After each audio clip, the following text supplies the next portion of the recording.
Good afternoon, everyone, and welcome to another edition of The Arena. It is the Thursday edition of the show, and it promises to be exciting as always. I'm Samson Oluide. Now, let's delve into the thick of things as quickly as we can, and we'll definitely start from the round leather game, which is football on The Arena today. And we'll be starting with the Premier League, where Liverpool have ensured that the title race definitely is on when it comes to the Premier League title for this season. Now, it won by 2-0 courtesy of Diogo Jota and Firmino strikes to ensure that they are now 1 point within touching distance of leaders Manchester City when it comes to the summit of the Premier League standings. And as it is right now, it's safe to say it is a two-horse race as third place Chelsea are no longer in the reckoning when it comes to the title pursuit. For Liverpool, it was a very good performance. Not the best first half they could have, as Alisson Becker, the goalkeeper, had to make a very good save from Odegaard, courtesy of Thiago Alcantara's mistake.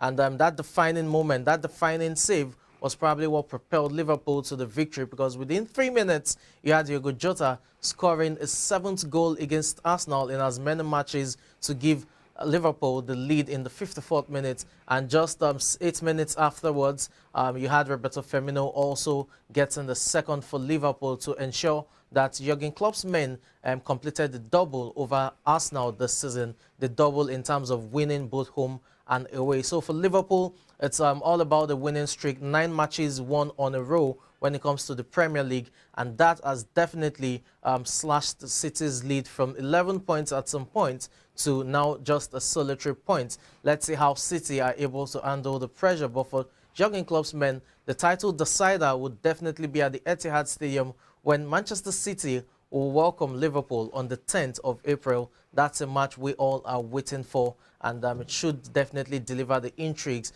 in terms of the competitive edge, the goals, the crunch tackles, among other things. When these two giants play, we definitely get the best of entertaining football, and we shouldn't expect anything less on the 10th of April when, Liverpool will take on Manchester City at the Etihad Stadium. But for City, they would definitely have it tough for them, talking about the next Premier League match, as that will be against Burnley, who is battling relegation, and it's away from home. Remember that the citizens, which is what Manchester City are called, have kind of stuttered when it comes to away matches recently. They were able to get a 1-0 victory over Everton about 2 weeks back, but that was also controversial as the referee didn't spot the Rodri handball, so that could have ended as a 1-1 draw. You also have the game against Crystal Palace away from home, where they dropped points just 2-3 nights ago. So it's all about the away from Manchester City costing them at this point in time. While for Liverpool, 9 matches on a row, both home and away, it seems everyone who is right there on the path has just been taken care of in terms of the pursuit for the league title. It should make an intriguing end to the season. Let's see how that pans out. Let's move away from there, still talking about the Premier League. Let's delve into Brighton Hove Albion, who were at home and hosted Tottenham Hotspur. This time around, it was the 5th successive loss for Brighton Hove Albion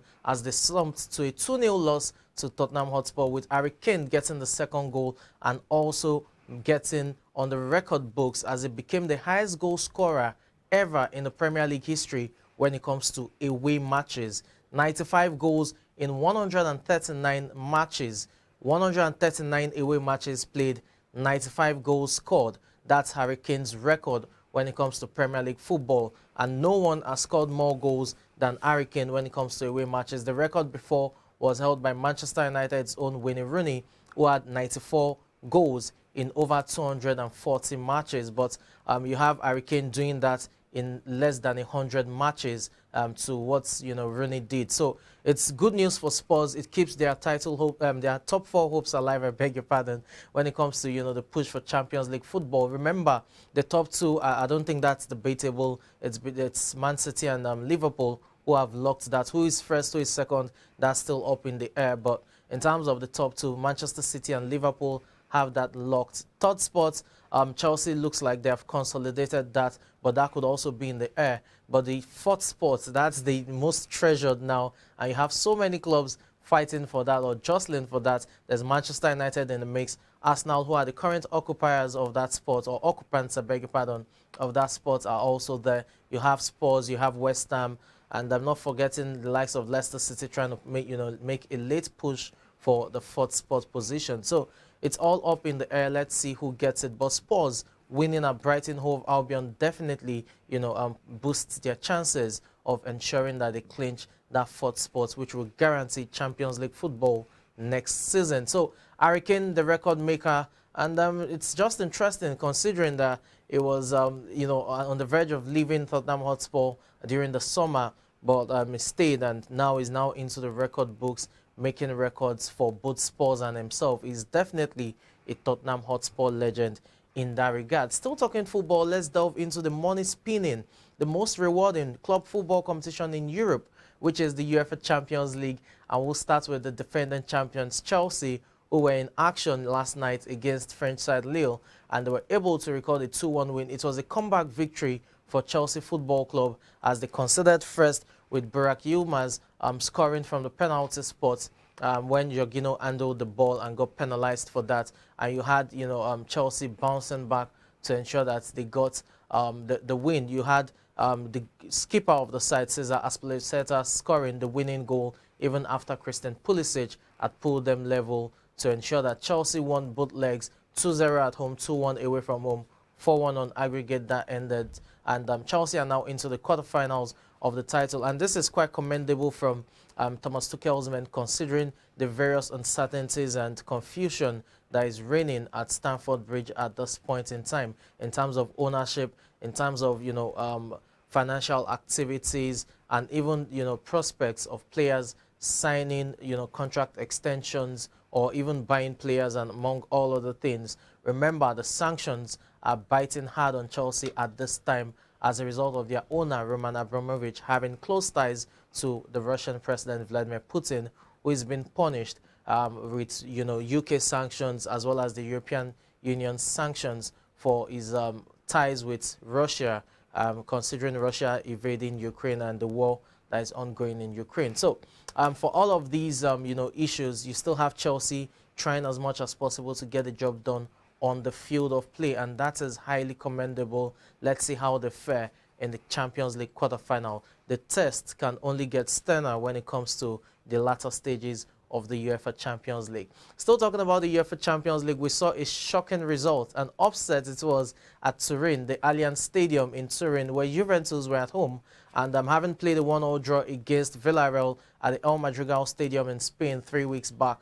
You were expecting them to, consolidate on home form and some sort of home base, but that wasn't the case, as they lost by 3-0 in a match that they should have wrapped up within the first half. You had Vlahovic forcing the Villarreal goalkeeper to make 2 brilliant saves, and there were other, goal-scoring threats, even Alvaro Morata getting so close to getting the goal for them, but that couldn't count, and they were made to pay dearly for their mistakes when Gerardo Moreno was able to convert from the spot to ensure that Villarreal got the first goal of the game in the 70th minute, and afterwards you had the defender Pau Torres getting the second, and just at the 9 seconds of the game, you also had Arnaut Danjuma scoring the third goal for Villarreal, also from the spot. So 2 penalty kicks, 3-0 on the night, 4-1 on aggregate. It was a comprehensive defeat for Juventus, and it leaves so many questions asked of Massimiliano Allegri's side and Allegri himself, considering his second stint at Juventus hasn't gone as planned. Remember, they're also stuttering when it comes to the domestic scene, which is the Italian Serie A. They're also trying as much as possible to even get and hold on to Champions League football sports, which is the 4th spot in the Italian Serie A. And let's see how this pans out. Definitely, it is not looking good for Allegri's men at this point in time. For Villarreal, it's another Cinderella run to the UEFA Champions League quarterfinals. Remember, in 2006, they went all the way to the semi-finals before they lost by a 1-0 aggregate loss to Arsenal, who made the 2006 final against Barcelona. So let's see if Unai Emery's men can, make the charge to the semi-final once again, which is their best, appearance in the competition, as I said, way back as at 2006. Ben Dickinson, an 11-year-old Manchester United fan who was inspired, or who is inspired, as it were, by Marcus Rashford's, charitable works in terms of feeding the homeless, has fed 115,000 people. Yes, you heard that right. An 11-year-old boy has fed 115,000 people, and this is as a result of the work he carried out from Northern Ireland to Old Trafford, and he did the charity work as a way of raising funds for meals to be bought for people who can afford meals. And as a result of his work from Northern Ireland to Old Trafford, he was able to raise funds that could adequately buy food for 115,000 people, 115,000 meals.